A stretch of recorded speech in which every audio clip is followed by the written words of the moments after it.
Welcome back everybody to part 3 of my 1969 Ford Mustang Fastback here. Now tonight, continuing on from the 2 prior episodes, we're going to be going through the top end of the engine. We're going to pull the valve covers off prior to trying to crank the car to check to see if there's oil getting to the top end, as well as we're going to try to prevent any vacuum leaks from hindering the car wanting to run after we make the car crank in the first place.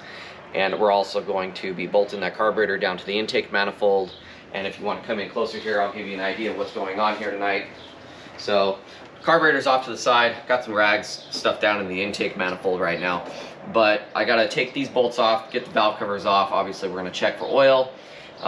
This is a PCV line here that I'm going to just disregard and totally forget about. It doesn't really matter in terms of a vacuum leak. Now, the brake booster was my concern on this engine in regards to causing a failure to want to run, because of the diaphragm inside is probably bad. So I got some rubber caps we're going to cap off on these lines right here. This one doesn't go to the booster. This one goes somewhere underneath the where the firewall is. This guy right here will cap this off, and any other vacuum lines that I think that might be an issue. So I'm going to go ahead and get to it here. So I want to give a huge shout out to Bryce once again, coming in clutch. He loaned me a battery from his Coronet that came out of that car prior to putting his red top Optima in there. Here to Bryce's house because he has a battery for me to take over to my house to put in my Ford Mustang. What's going on, Bryce? What's going on? This is a beautiful gem you got here. Yeah, this is the spray paint special from who knows, California. But I mean, it is a California car, so that is cool. So yeah, this is the battery here that Bryce is loaning me to see if I can get my Mustang to fire. And if my car doesn't fire, oh well, I'll bring the battery back and I'll pull my engine out of my Mustang. I have the wrong one. Just pull this. Yeah, I'll do it.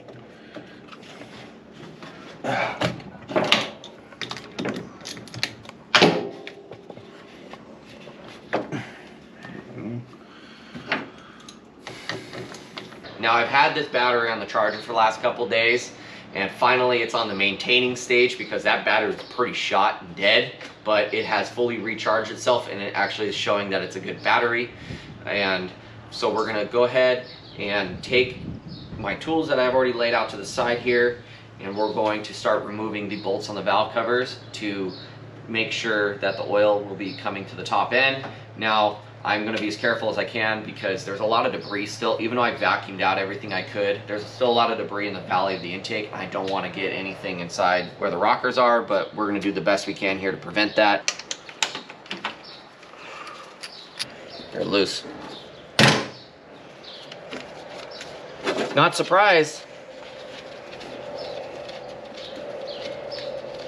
This one, see if this one's stripped out or not, like the other ones were. There we go. I don't understand why they would have these quick release bolts, like for the racing style quick release, you know, undo these while you're at the drag strip so you can check rockers and stuff on only half of the bolts, and the other half don't have them. Let's see if I can get this guy to pop up.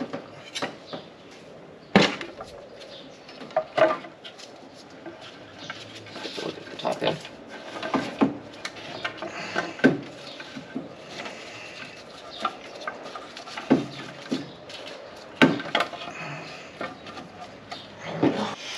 They look pretty clean, pretty dry though. So, like I said, I want to make sure I'm getting oil at the top end here. I'm going to pull the other side off next, and then we're going to actually attempt to crank this thing, and we're going to see if we can actually get some oil to the top of these rockers here. So, because there should be oil coming up top.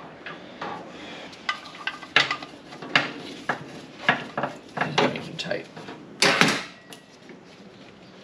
I can probably undo all of these with my fingers.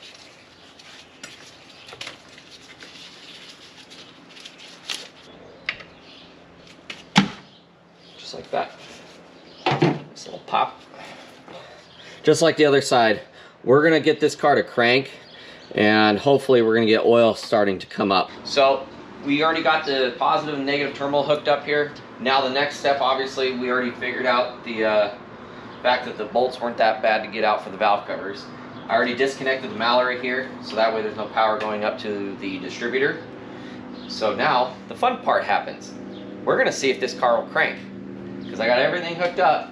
All I need to do is have my lovely wife go sit in the car, or put a towel down to sit in it, let's say. Get a towel.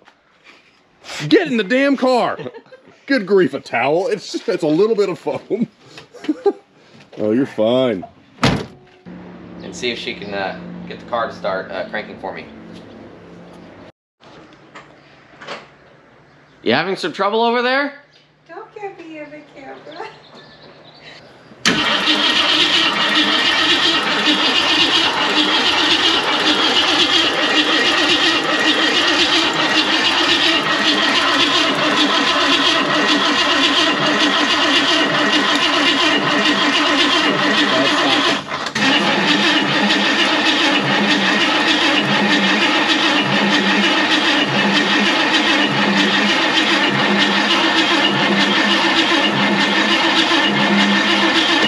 There we go.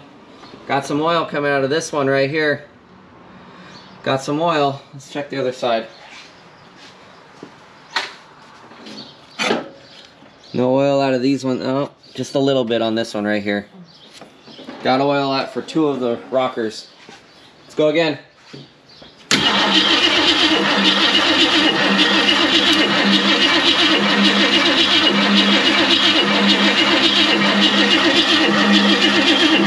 Look at that, got oil. No oil out of these ones. Got oil for this one, this one, this one, this one, this one, this one. These 2 don't have oil yet. These rockers on this side have oil on the top end, so it's feeding oil. There we go. So I only got 2 rockers here that aren't feeding right now. So I need to get these 2 to start feeding, cause actually that one too. That one doesn't really have anything in it. This one, this one, this one, this one, this one, all got oil. This one's flowing the best. The other ones aren't flowing as much, but these 2 and that one need to get oil for sure, 100%. Okay, what? I stepped in rat shit. You stepped in rat shit? Yeah.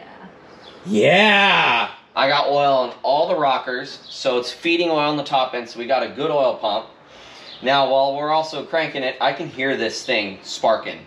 Even though I have it disconnected from the distributor right now, but I saw a spark coming off of this thing, and it's a pretty good one. So I have a real good feeling that this engine will run. Now, the question is, I'm gonna disconnect all of these lines, and I'm gonna cap everything off, basically. That way, I don't have any kind of vacuum going to accessories anymore. So that way, the engine has full vacuum at that point to help it run. Because I have a pretty big feeling that booster right there is the cause of this car not being able to run anymore. So let's slap these valve covers on. We're gonna bolt that carburetor on there. We gotta take these studs off first. So that's another deal we gotta do prior to getting there. We gotta disconnect those lines, put the valve covers back on. We're gonna hook up the Mallory again. We're gonna hook up fuel to it, and we should be golden to get this car to run. So let's put these valve covers back on here. We know it's got oil going to the top end, so we're good to go. I'm gonna go ahead and bolt these suckers back down.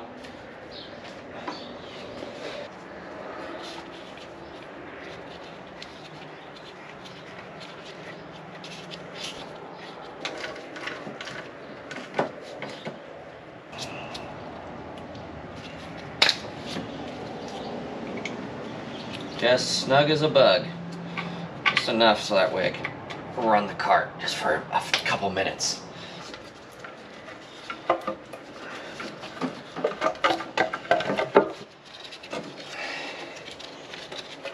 Make sure I'm not pinching any wires.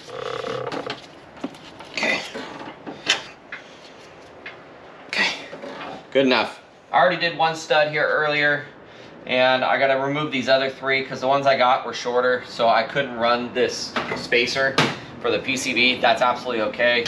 So I'm just gonna, I already put 2 nuts on this guy, so that way I can create a lock on it, and then we're gonna unthread it from the base of the intake manifold right here. Yeah. There it goes. There it goes. Turns are a little dirty. Here it comes. I'm gonna thread that guy right in. That one's threaded in.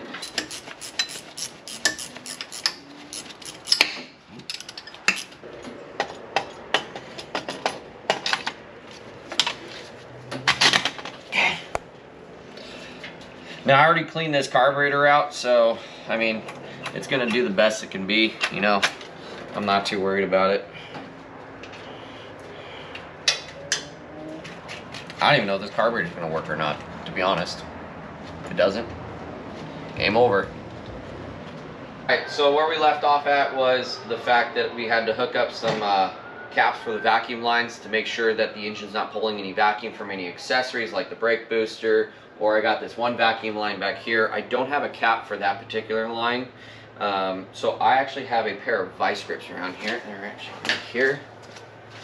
I'm going to take these guys, I'm going to pinch this line off completely.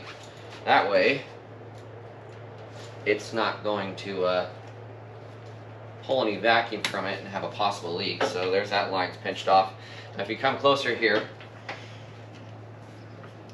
I have the carburetors all bolted down. This is the kickdown linkage. I just stuffed it up here off to the side. This is that one line I pinched off. I capped the other line off. This line went to the brake booster, so this is no longer being in use right now. Everything else is pretty much buttoned up at this point. So basically what we're gonna do, I got my water bottle here that no longer has Aquafina in it. It has gas in it, so we're gonna use this to help feed the carburetor after I'm done using my starter fluid.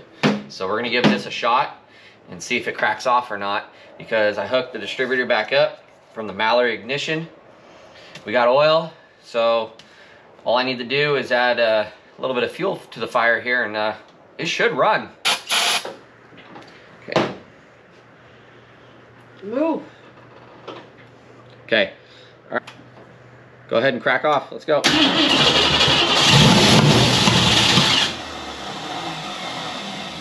She's gonna run.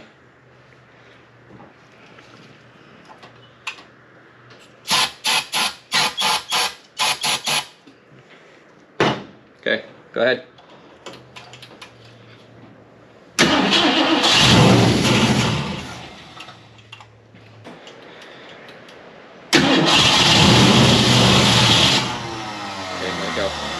He did. Okay, come on.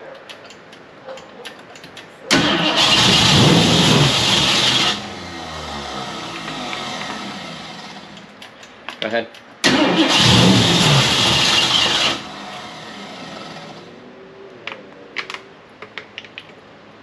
Go ahead.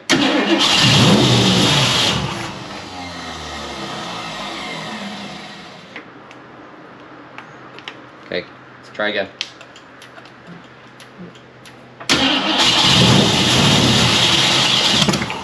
Oh shit. Alex, use the fire extinguisher. Your shoe, your shoe. The car. I know.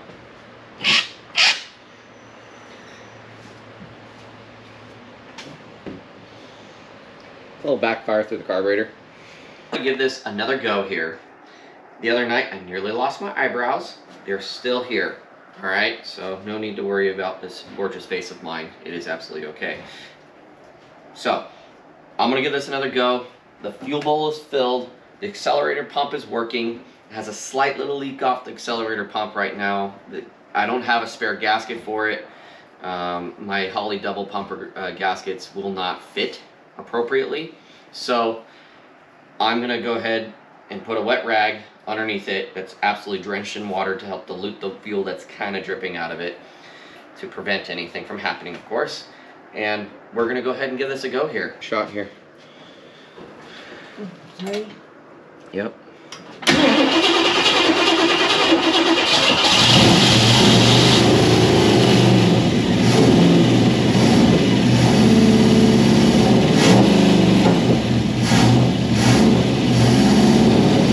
How's my oil pressure?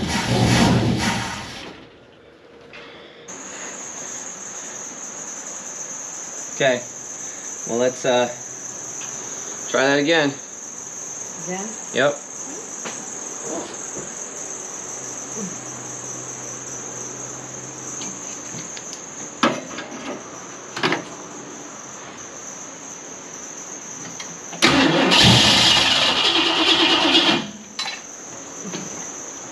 I think that's all she wrote. I don't think the carb's gonna work anymore. Yeah, it's not squirting fuel anymore. Trying. It means I have to go fiddle with the carb some more. It's really not worth it at this point. Well, you know it runs. It's all Well, it runs. I can't get this thing to pretty much. Yeah, it's not squirting anymore. And that bowl's full. It wouldn't run out that quick. So, that's that. I wish I could get it to idle longer, but that's fine. I think that's all she wrote there. In other news, it backfired through the exhaust. And there is the after effects of backfiring through the exhaust. It literally blew a hole around the whole outside casing of this glass pack. And there's the packing, you can see it. Alright everybody, so that's going to do it for part 3 tonight. Now, I'm a little disappointed myself that the car didn't run for more than all of a few seconds. So, we all determined here that the carburetor is no good, and it just stopped squirting fuel altogether as I looked down while I was trying to operate it. And in terms here of worth my time to rebuild it, it's not worth it. So, between the cost and time, obviously, just to make this car run for all of a couple minutes, I don't see it. So, we do know this. The top end of the engine's super quiet when it did run for its few seconds, as well as the bottom end. So I know that this engine is a really good small block 302 to start off with to make a builder out of. So we got a long ways to go. Please hit that like and subscribe button and make sure to hit the notification button for part 4 coming soon.